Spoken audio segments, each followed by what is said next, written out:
So welcome to the Helix webinar series. Today's session is on live prompting. This is for Employee Navigator. We've been running these sessions for a couple of months now, and today we're going to be covering creating tools for HelixGPT agents. Kath and I are normally the co-hosts, and we are very lucky to have Rishi, who will introduce himself shortly. So we have a guest speaker and actually someone that's going to be doing our live prompting today. Before I hand over to Kath, he will just talk about why we're doing this specific session. Just a couple of reminders that you will remain muted until we get to the Q&A section. If you do have any questions, please use the Zoom Q&A. We will try to answer those questions, and I'm sure along the way, Rishi, everyone will be very interested to ask you some questions. So I'm going to now hand over to my co-host, Kath, to get us started, and then we will get into our live demo. Over to you, Sure. Kath. Thank you. So we have had these live prompting sessions before, and I've been trying to explain how the autonomous agent is capable of doing things when you ask it to do things. The first one was more a general, how does the Employee Navigator agent out of the box work? And the second one we used to produce an interesting after work schedule for a year up in the north of Sweden with the ice hotel and things like that. You could visit those. That was my second one. And I also then introduced that you can create a studio page in DWP with predefined prompts that you can click on and it will handle that. The third one we had was more about the second one, I would say. The second one was about work environments. And it was a prompt that started to ask you questions and do things behind the scene. So that is almost like a catalog item in DWP, but it's driven by the autonomous agent. And in certain instances, it's very cool because it asks the questions it needs answers to by itself. You don't really need to create a questionnaire. It knows what it have to ask you and so on. The third one was about images and how you can work with images, how you can actually create a training material. Sam, did you actually create the training material out of what we spoke about last time, or is that something that's still pending? Still pending. Okay, it is. Yeah, okay, great. Today, I wanted us to talk a little bit about the knowledge. Where do we have knowledge? And as all of you probably already know, we have knowledge in knowledge bases. That is the natural place and the primary place because we have a process to manage it, to make sure it is reliable. We also support SharePoint sites. So if you have documents on SharePoint, you can ask questions and get answers there. And other document repositories, Salesforce and the requests in DWP and so on are sources which you can use with your agents. And the tools will be used as per the agent decision, and it will return information to you or do things for you. Now, there is a lot of knowledge that is outside the knowledge base and outside the company that is actually trusted, and you might not want to actually create a knowledge article on everything. The typical example I'm thinking of is Microsoft's support sites or some other vendors' support sites. Why actually create a copy in a knowledge article when there is actually fresh, new, up-to-date documentation out there already that you can trust? We, of course, don't want everything because it would pollute the answers with maybe fake news, and people might do other things to make it give wrong answers, but we can limit it to specific web pages. And because there are multiple tools, I mean, the first one we think of is Google. They are already indexing almost all of internet, and you can get answers from there. So that is what we're going to talk about today. Rishi has built an integration using a nice process, so he will show that today. But we have also, you can do the same thing with Perplexity, which is more of a research tool that will give you answers and links to from where it got the research results. There are open source things like Tavily, U.com, Bing. I mean, there are multiple companies focusing on indexing. So I think let's use those indexes, let them retrieve the knowledge. And that's what Rishi is going to tell us, how you can do that today. So I think I'll hand it over now to you, Rishi, and go ahead, and we'll interrupt you if we have questions, but I'll try to answer questions in the chat meanwhile. All right. Thanks a lot, Kath, for setting up the background on this webinar. And hello, everybody. Good morning, good evening, good afternoon to all.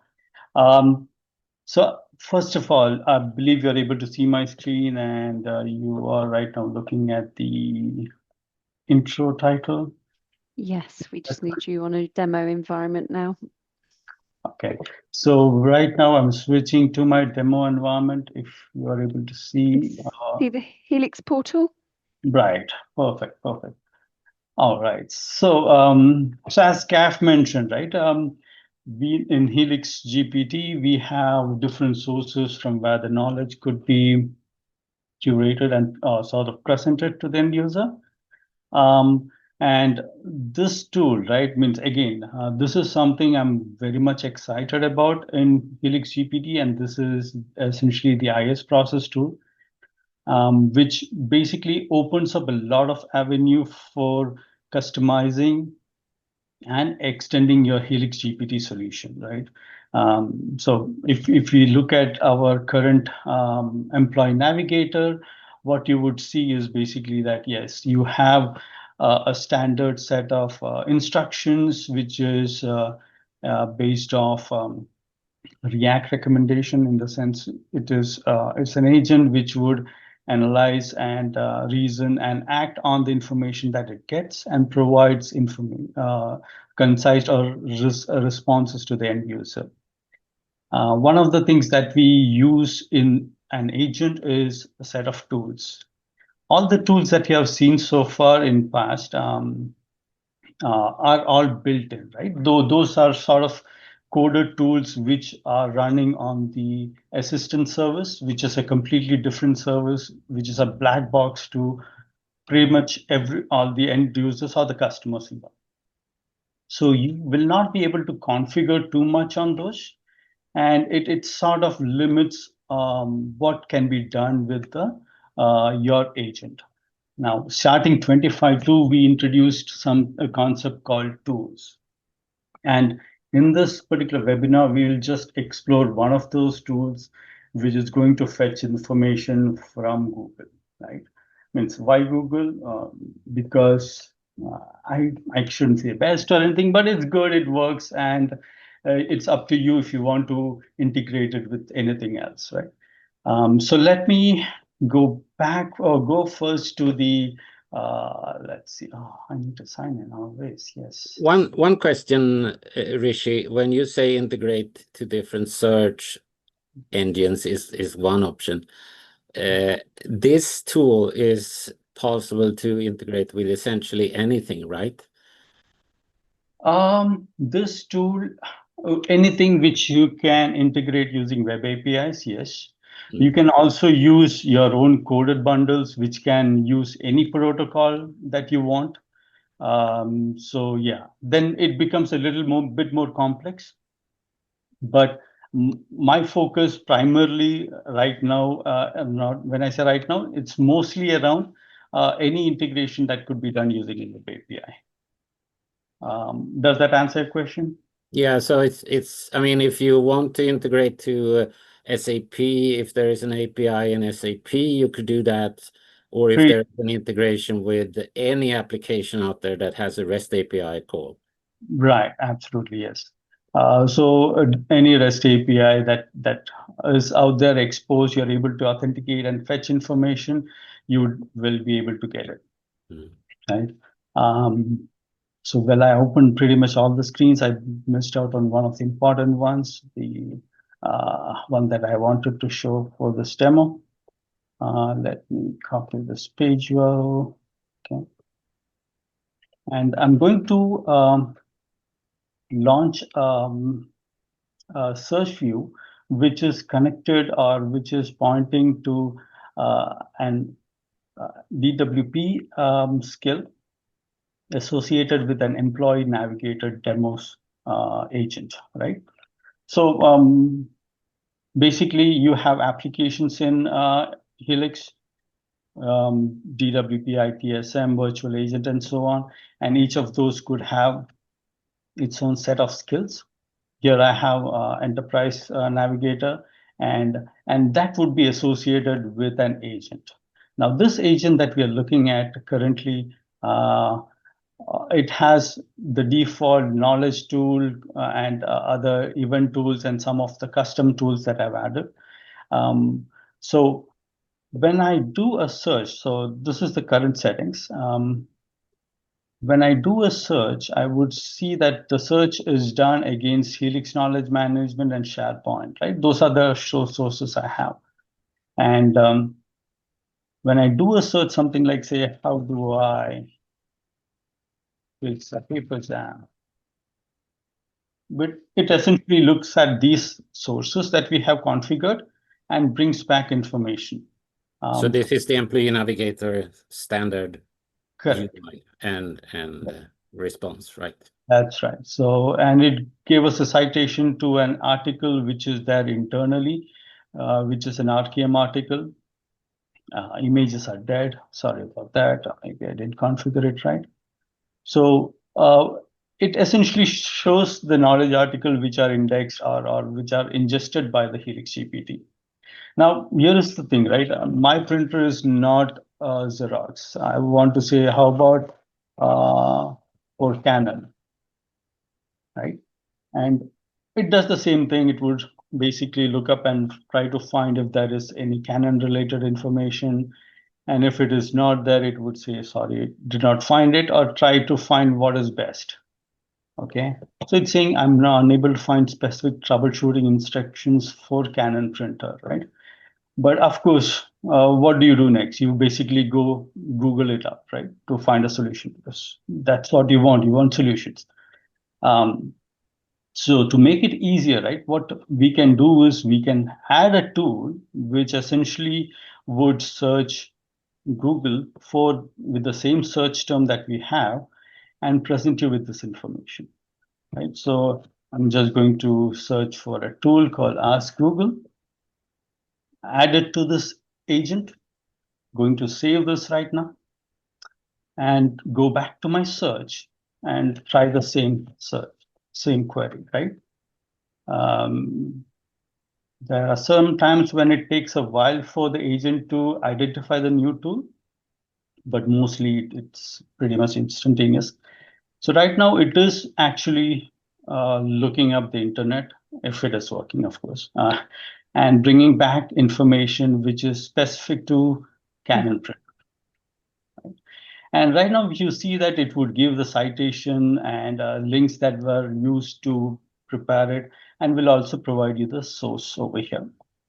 You can click on this, and then it would open up the communities page for Canon and take you there. Rishi, can I ask a question while you're on there and just show it what you've just been showing? Why don't we use the web connector crawling the website? I'm pretty sure we have a tool in HelixGPT that does this, right? Absolutely, yeah, that's a very good question, right? So now we do that, and it works pretty well, but there are some limitations, right? Because, for example, the end user, you never know what end user is going to ask. And to index all the pages into your repository is sort of, I would say, a little heavy, right? Means there is always cost associated because you are putting content into our own storage and then having those jobs run periodically to refresh those pages. And we do not know how frequently those are used, whether they are useful or not. So, so that's why an ad hoc tool like this makes more sense to have, because you do not know, first of all, what the end user is going to search for, and it's you can have a new source coming in, right? Particularly if people like me, I mean, I'm many times in a day in Stack Overflow, so always there is new content coming in. So indexing Stack Overflow is not that fun. So if you can have it attached with your agent, a tool which can do that on your behalf, would be a better way to go. Does that answer your question? Yeah. All right. So now we see. You're on mute, so we couldn't hear you, but that's fine. I didn't think- actually say anything for once. Okay, That was a just nod of nodding. Okay. approval. Yes. Yeah, good. I saw that. Yeah, I Yeah, think thank you. let's use the indexes that some people are doing. I mean, how many years have Google spent on indexing the internet? They are specialists on that. It is, in my view, a much better option than trying to replicate a similar index in HelixGPT. It's out there, it's available, it's very fast and flexible. Yeah.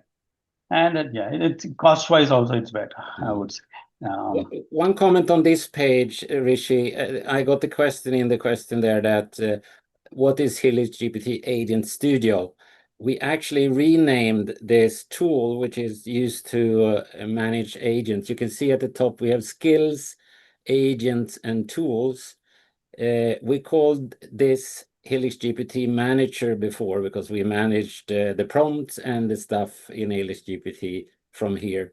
Now, when it is completely agentic based nowadays, we have renamed it to Agent Studio. So nothing strange about that. It's just a renaming of it, and it's used to build and manage the out-of-the-box agents to your liking.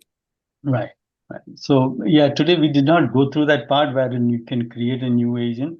But if you look at this instruction, right, this is a standard React instruction that we have in a lot of those. We are just saying that, okay, I'm not sure if it is big enough. Let me zoom it. Step-by-step planning with iterative thought, action, observation, repeat the process, blah, blah, blah. So it's a very generic sort of a thing, and it would all depend on what tools you have specified over here, right? So that's a very important point, because everything in this demo and generally also, the power of agent, according to me, is always how powerful your tools are. So you have a powerful set of tools, your agent would be more efficient, right? Now, that's a fun stuff we'll be getting into, right? Now, let's see how we went about creating this Ask Google tool. So Ask Google tool is, I'll switch on to the page where we have list of all the tools, a bunch of them, and you can see there are certain types like knowledge tool, deep WP profile search tool. All these tools that you see are sort of the out of the box built on into the assistant service tools. And we can, of course, use it mix match with other agents, but we do not have much control on what it does. So as a result, right, what we introduced in 25.2 is something called IS process tool. And let's look at what that tools are essentially, right? When we look at the tools, of course, you have a name and you specify the type as to be an Innovation Studio process tool. And then you put in a brief description of what it does, right? So we say, use this tool to search world knowledge, pass the user input to the tool as a query input, and response contains a list of search results. So we are actually giving some information to the agent. So agent will have a list of tools. It will know what to execute, I mean, when to execute based on the description. And once it decides it has to execute, it will look at this parameter and say, yes, I am going to execute it, and I need this query input parameter to be passed, right? So now the second part, let's go into that. What this means is basically an Innovation Studio process. This is the fully qualified name of the process, which I'll show you where to find it from. And the way to get to that is basically we go to this Innovation Studio workspace. So I have built some sort of a custom bundle, which essentially has a bunch of processes, and one of them is Ask Google, right? So the process name that goes into the definition of the tool is basically what you see in the URL when you look at the process details. All right. Now, this process, if you look at it, looks pretty simple. It's like you have a web API connection going in, which calls a web API and does a makes a custom search request and passes in the query that's been passed as the input parameter. And query is something that will be passed by the agent into this tool. And we have defined this over here. And we just say it's a search string for the Google, and that's LLM would know, the agent would know how to send it. Now, let's do this. Let me also create another window and quickly look at what the web connection is, right? So, Kaf, I mentioned before that it is you need to have any external resource or information that could be queried using a REST endpoint or a web API, you can use that, right? So I have created a new web API connection. I'm just calling it Google API, wherein I'm pointing to the Google's API provider and having a custom authentication and specifying the, just taking out the keys because they are active, and then specifying the key. This is customer ID. Then I have a parameter called search site and search filter, a site search filter, right? So right now what I'm doing over here is that I'm saying that I do not want exclude all the contents in Reddit. I can always add other websites as well. This is mainly to keep your responses controlled. You can also do an include instead of exclude. So again, I would leave it up to you to look at the Google APIs and its documentation. They have a lot of parameters that you can leverage to make it more controlled. Right? For example, you do not want information from any other source except you want it from, say, SAP's community page or SAP's community page or Microsoft community page or Google community page, right? Something like that. You can set those restrictions in this configuration. Rishi, we got one question there. I just want to comment on this thing when you're talking about the scope here of search. In HelixGPT, we have always had the ability to limit the scope of the search. We can say just look in Helix Knowledge Management, and you can also set filters on tags that the knowledge articles have. So you can limit the scope so you get very narrow set of answers that you can ask, questions you can ask and answers you can get. And we also always recommend not using the knowledge that the large language model has been trained on. You know, the LLMs have a lot of knowledge themselves, and everyone is using ChatGPT, and you can ask them things today, or you can use Gemini or any of the other chats out there, and they know a lot, but they know nothing about what you have in your knowledge bases. So we actually tell the LLM, do not use your own knowledge, only use the knowledge in the knowledge base. So that is one limitation we set. You define that in the skill, if it's going to use the world knowledge, which is in the LLM or not. We still say, don't use the LLM knowledge. First use the knowledge base or the SharePoints or whatever you have, and then use this tool as the next step. It's not internet in general, it is the limited web pages Rishi has set here. So that is quite important to understand. You still have control over what information you get answers on. Correct. So if you look at this, right, so I have this instruction that I've added that Google tool should be used only if the knowledge retriever doesn't bring back anything, or the knowledge tool doesn't bring back any results, right? So that's the only time it would do. And I think this is the second question I got. How can you control which order? And that you actually do in the instruction to the agent. You tell the agent what to prioritize, and might be a little bit tricky to get it to do exactly what you want, but as you become more experienced in prompt engineering, you will know how to tell it what it has to do, right? Right. And that's one thing, right? So basically ordering the knowledge, which one to prioritize, right? That basically sometimes you have to think, why do I have duplicate knowledge in different sources, wherein we have to prioritize one over the other, right? So those are the things. Sometimes it may be completely different, but yeah.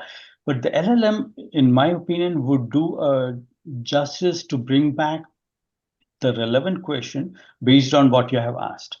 So yeah, you can basically sort of instruct saying that use this knowledge tool or before and prioritize according to that. I think it's a good option to have to try. I mean, that's part of agentic. You tell the LLM what you want. It is then based on the instructions planning what it's going to do. And it's actually evaluating, is it a good answer or not for me? Do I need to search somewhere else? And then it might use other tools that you have given it. It depends on what tools you have and the instructions you have given it. It will follow what you say. Yeah, absolutely. Let me see if I have the right Zoom set. Okay. So let's see. Yeah. Okay. So now, so this is the call that goes in and gets that information back, and then this is the next call that I make, which basically is sort of a call activity.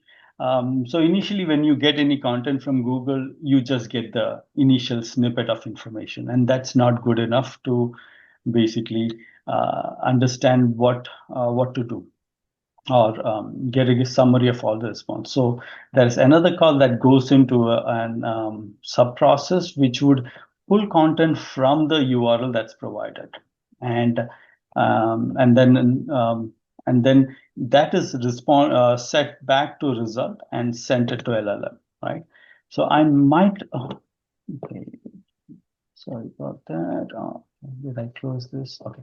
Let me go to manage process, right? So now we executed a couple of those. So we should be able to see some information there. For example, this is the call that went in. And if you see, we can see the input query was, how do I fix a paper jam? And what it did was it made multiple calls to this process. And for each and every URL, it brought back a bunch of content. And this is the output that it generated, right? So this is what gets sent to the LLM, and LLM would summarize this, right? So this is one way of looking at or troubleshooting it to see if this process executed and if it brought back content which is there. And now another way to sort of troubleshoot, again, this is also one of my favorite features in 25.2 and above. It's basically using the testing tool which is available from the skill, right? So I can select my skill, I can launch it. You can say how to fix paper jam, and it would bring back a response. So if you see, this would bring back only from the internal source, which is knowledge. And this is what I love the most, right? One of the things. And so you can see how the LLM call went in, right? So this is the initial call that went in. We have the input and the output. And the most important part is LLM, wherein we see all the calls that have gone to the LLM. So if you expand the first one, this is the initial prompt which is there, and which basically tells us, okay, LLM says that, okay, use the knowledge retrieval tool with this information. And it does that, brings back the content from our vector DB, and it would basically make another call to see how relevant this document is, right? So this is the grading that happens, correct? So grading is done, it's filed, so it sees that, yeah, this document is valid and should be sent to the LLM for summarization. So this is where you can sort of see what steps were done to come to the decision on the response that you see on the screen, right? So if I say how to fix output this,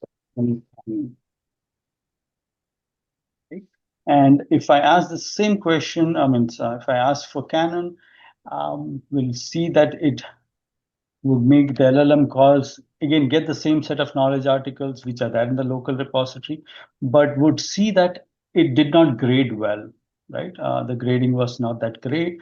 So let's wait for it to come back, and then I'll show you. Yeah, sometimes you feel systems are faster, but when I look back on the initial version and now it is super fast, but it is going to get faster, I'm sure. So coming back to this, right? So first one, it does try a knowledge search, and so knowledge search, it is trying to grade this article. It's grades as 3. It's not that great of a grade. So ultimately, what it does is it would also find the other tool that needs to be executed, right? For example, over here, I expand 4, and hopefully it doesn't hang on me. Yeah. So far it got all this information, but it's still not happy. And it decides, okay, let me call the Google tool. And if you see, it is able to construct the JSON that needs to go into that Google tool as expected and makes the tool call. So yes, so this is, and I won't be expanding this one because this has all the Google response that comes back and would be sent to the LLM for summarization.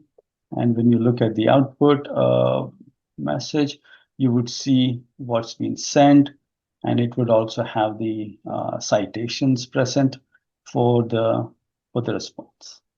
Yeah. What did I have? What else did I have to show?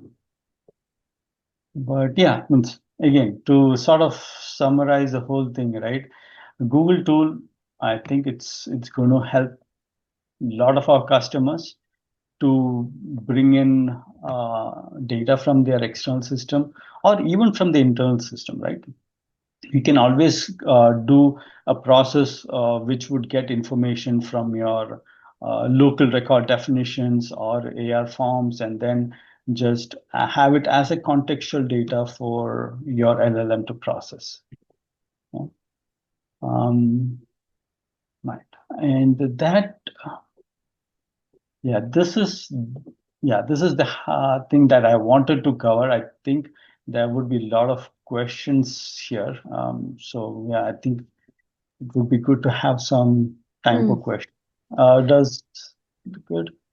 Yeah, I think we do have a few questions, and thank you, Rishi, for sharing this. Kath, I know you started to answer the first question from Stefan. Can I define some kind of search order, first RKM and then SharePoint, then Google? Do you want to take that question from Stefan? Yeah, I'm typing on it. We already touched on it.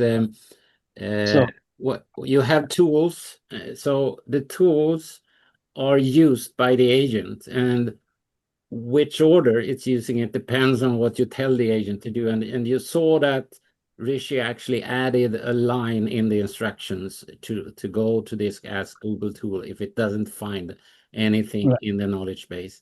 When it comes to the knowledge retriever tool, the one that comes out of the box, that is looking things up in Helix Knowledge Management, Remedy Knowledge Management, IS Knowledge Management, or SharePoint, and so on.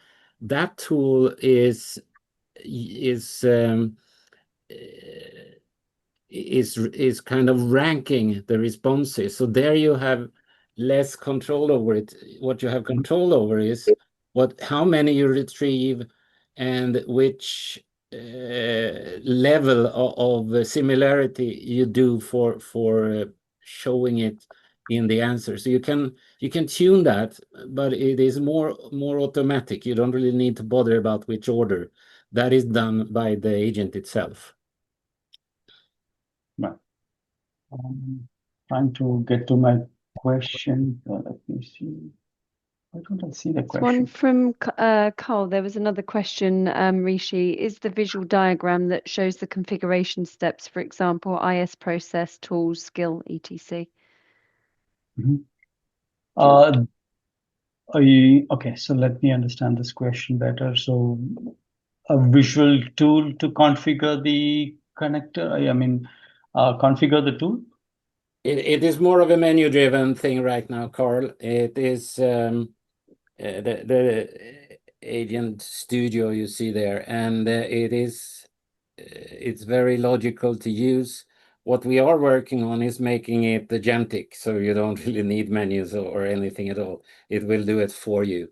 So you just tell it what you want, and that's what we plan on doing. I was looking more for, is it documented, the steps from where you Oh yeah, start? in documentation, yeah, that's Yeah, in where you documentation. start. So you say I start with I'll build a IS process, and then I'll call that process from here, and then I'll add it to a skill, and then I'll do this. I know there is some, from what I've seen on the GPT stuff, it's quite light. So I'm looking, is there like a start to finish of a configuration of an agent for somebody that's not done it before?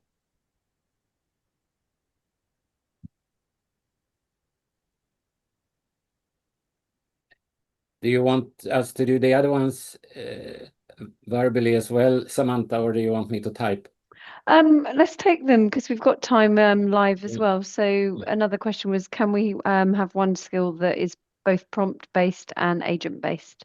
Okay, so in 25.2, I think we have something called supervisor skill. And a supervisor skill has a kind of, for those that are knowledgeable in this, we have two approaches: the chained prompts, where we have predefined in which order different prompts are called.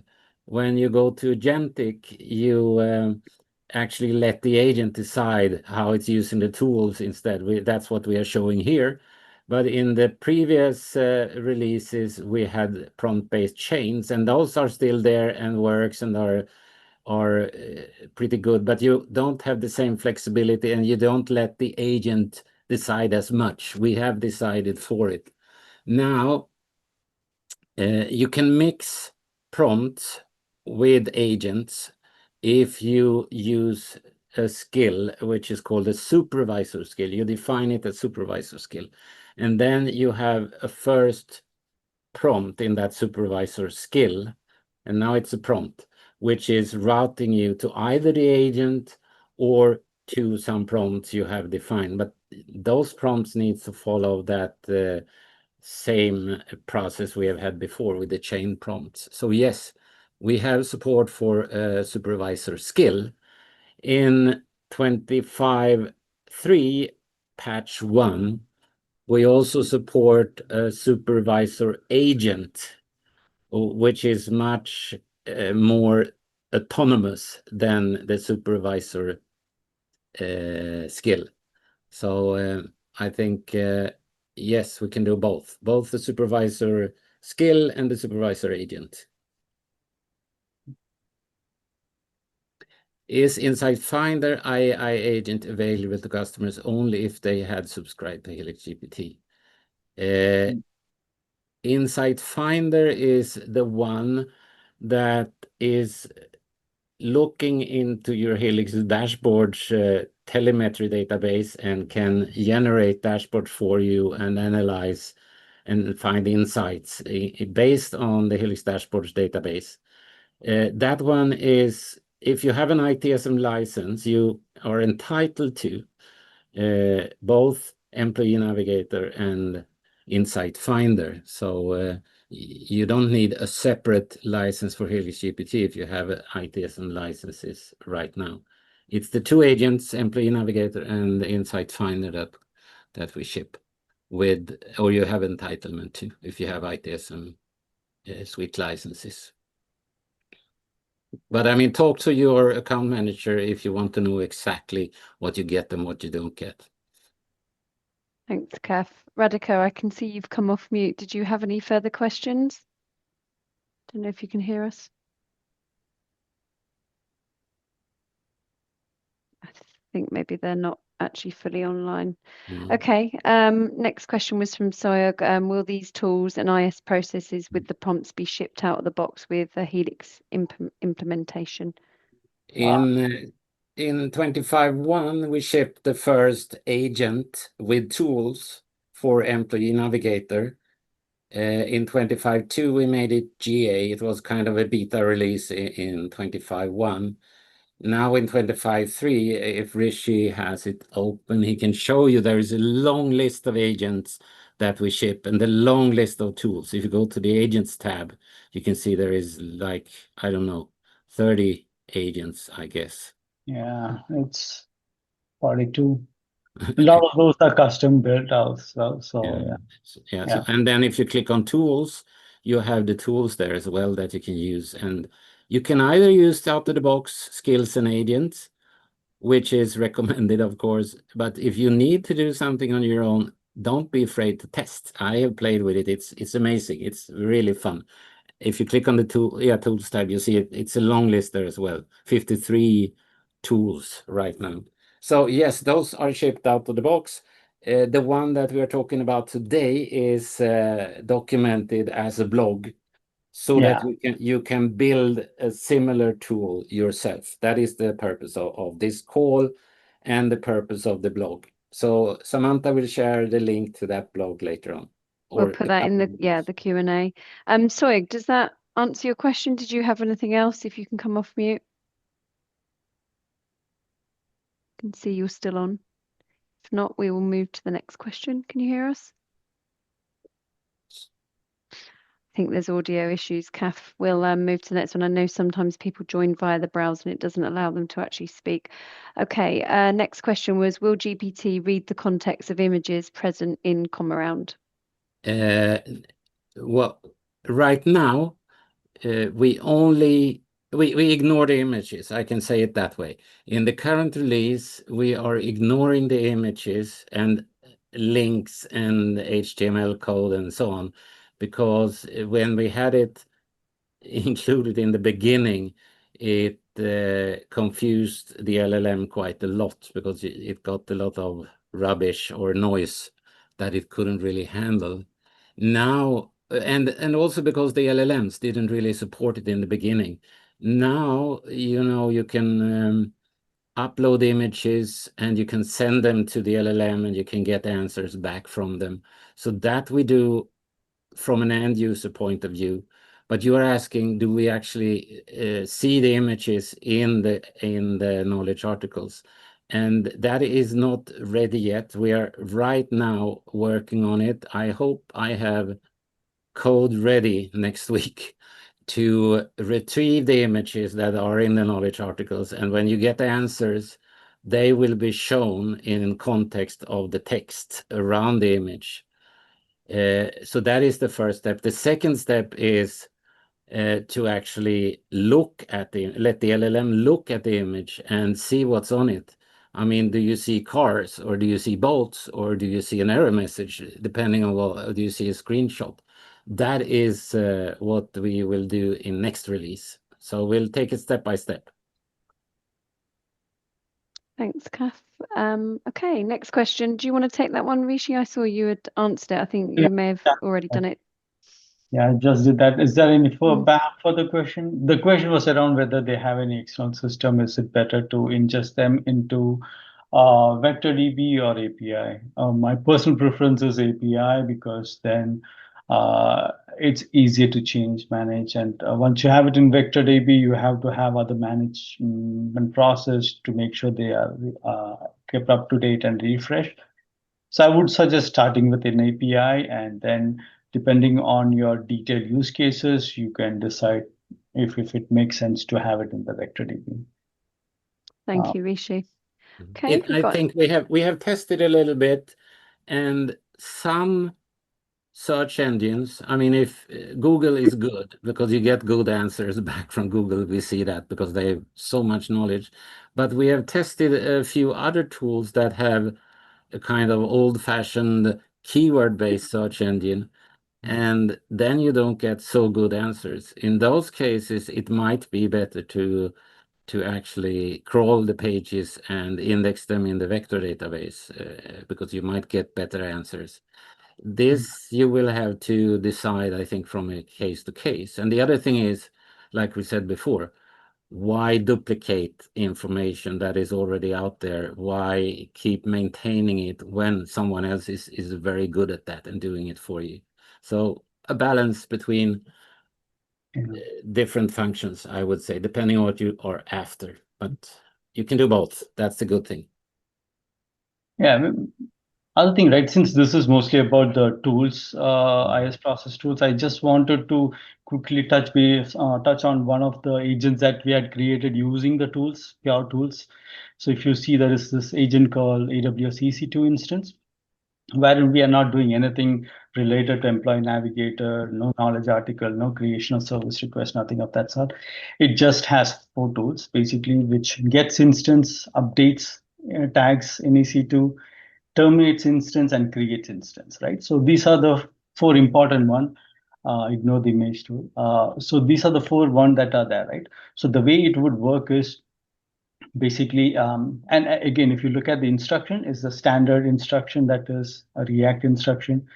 It's not at all saying what this is supposed to do, agent, and agent only knows about the tools, right? So if I have to demo this real quick, I have associated this with this page. I can say, show all my EC2 instances, or I can just say, show my EC2 instances, right? And if I have it somewhere open, I can also show you the, so it says I have one T2 micro instance running. So if I come back over here, yeah, come back over here, I can see it is running right now. And it's able to query that, right? So I can go back to my DWP and say that, can you create 3 more of such instances and name it, say, DWP 2, DWP 3, and DWP 4, right? Something like that. So it would do that. It would call create instance 3 times. So LLM knows that, okay, I need to look at this instance, which is already there, and probably try to create 3 more instances of this. So LLM. So for those that don't know what EC2 is, like me. Oh yeah, so EC2 is an Amazon Web Service which basically creates instances that you can run, deploy, right, and access and deploy your application on. So now if I go back and refresh this page. So this is in AWS, right? You see the instances you have created. Yes, this is the AWS one. And if I look at this, and all these looks good. One thing I do not see is the version. So I'll just say, okay, I can change the version of this to, let's see what, set versions for DWP 2 and DWP 3 to 25.301. It's just some number. So now it would use that, okay, I need to use a update tool, which is basically update on, what is it called? Update on the tags over here. So if I go now to DWP2, I should be able to see it. If not, then yeah, I see it, right? So I have this 25.301, and 3 also should have the same option, right? So It's basically, if you look at tools, it's basically the capabilities that you provide. Agent is just the agent, and yeah, you can change. So similarly, you can change the owners, you can change the product. So it's basically a neat CRUD operation that you perform, right? So, and finally, once you have done everything, you have to make sure you clean it up, like just say terminate all the instances.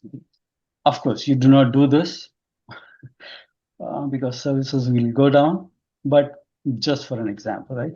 So it terminated all the instances. If I go back here, refresh, I should see that it is terminating. No, it's terminated. Yeah. So just an example on what the power of tools are, right? So main purpose is basically to inspire you guys, because you have to definitely try this out. I cannot market this enough.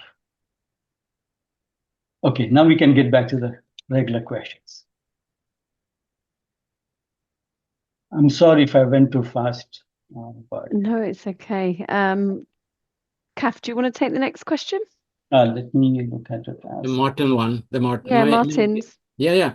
No, what he is, if I understand the question right, what he's asking is, can you call HelixGPT from the outside and ask it questions, and it will return information? So that would kind of be like having a UI on top of HelixGPT.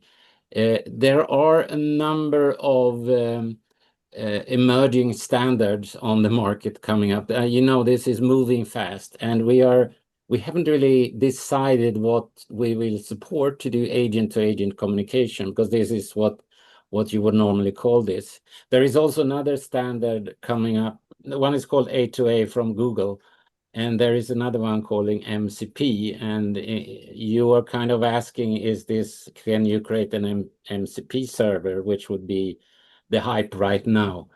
We are deciding on this, and it will depend on what our customers want to see. There are some security concerns around these integrations right now, but technically it is possible. We are not ready to release it. So over time, you will be able to do that. That is definitely the plan. One example of that is we have, in Microsoft, you have the Agent Studio as well. They have another Agent Studio. So your Copilot Studio, it's called. So you can create a Copilot agent, and we have tested to create a Copilot agent that is connecting to HelixGPT, and it's asking questions, and it's returning the information. So you can, from Copilot, do it. Another one is we're doing it from Teams. That is being tested with Employee Navigator, and we hope to release that in 25/4 in October, November timeframe. And you can actually do some of it already today. We have a version that is using the old HVA code that can integrate with Teams already today. We have it in BMC ourselves, for example. So we play with it. So that is definitely in the plans. You can do somewhat. We are not 100% ready to do it publicly, but if you have a use case, let us know, and we can work together to see if we can implement that together with you. We really look for design partners on things like this. Nice, thanks. I actually might want to come back to this because we have a use case. Good, yes. Come back to me and we can discuss it really precisely. Diego is asking, where is use the Employee Navigator, a specific studio page with a search specifically? Okay, so Employee Navigator is both the UI to HelixGPT in Digital Workplace that we call the UI, and we call the agent behind the scene the Employee Navigator agent. So those two together give you the Employee Navigator service. The UI has two distinct looks and feels. One is a side panel where you can chat. That one has a single agent, single skill behind it. And depending on if you have a supervisor agent now in 25.3, you can do different things depending on what you're asking on the side panel as well. The other option is to create a studio page, and then you can have a separate scaler for each separate agent for each page, and that gives you a lot of flexibility where you can create very dedicated agents that can do specific things. So you have two options: side panel or a studio page. And studio pages, you can create as many as you want and as many agents as you want. So feel free to play with this and come up with ideas. And if you have come up with an idea, let us know, and you're welcome to share it here with everybody. I mean, we have so many people that would benefit from hearing what you are doing. And I mean, Rishi and I have worked with this for a while, but I'm pretty sure you have better ideas than we have. Too humble. I think we've got time for one more question. We're nearly on the hour. So Diego had another question, was how do you know total consumption of tokens to estimate price for each agent interaction? We have a spreadsheet that you can get an estimate from. In reality, I recommend going to the vendor. I mean, if you're in Azure, you have a counter of tokens, and you can see how much everything consumes. But we have some estimates. It will depend a lot on what you're doing and how. I mean, if you ask a question that generates 10 pages of answers, is different than if it generates a single line of answer. So it is hard to judge. The customers that use this, I asked it today actually for a customer. I said, do you see the cost of this as being a problem? And they said, no, it's not a cost. And I asked another customer before Christmas, after they had been live for a couple of months, and they say it's pocket money. So that should not really worry you too much. And as we see, the new models cost less and less.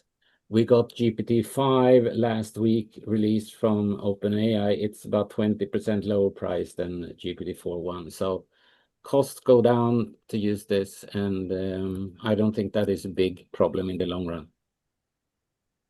Great, thank you. And do you want to take that one other question? What is the difference between the tool and toolkit and sub-agent? Would it be possible to explain this in short? That would be a hard one. You can do that, maybe.